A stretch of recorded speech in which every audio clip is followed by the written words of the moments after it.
when Carl, when Carl first trained him, well, a lot of things. So one of the things that Carl told me when he first trained me, he said, you wrestle in a circle.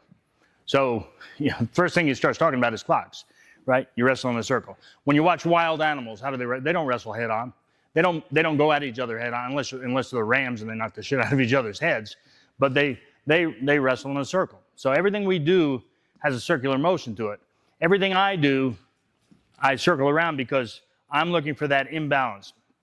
So there's a few things that I actually made some notes because my head's up my rear end half the time. The core stuff that we all deal with is positioning. Sorry about that. Sorry about this, guys. Hang on a second. So the core stuff we all deal with is positioning, our leverage, our setup where we're at, and no matter where you are, up top, down on the bottom, it's all the same. And especially with the submission stuff, it's all biomechanics. There's no playing around with it. It's all based on science.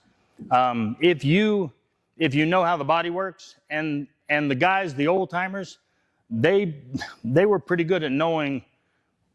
They were pretty good at knowing, especially with joints, where you move things in order to get them to a painful point, and how you push them past just a little bit more.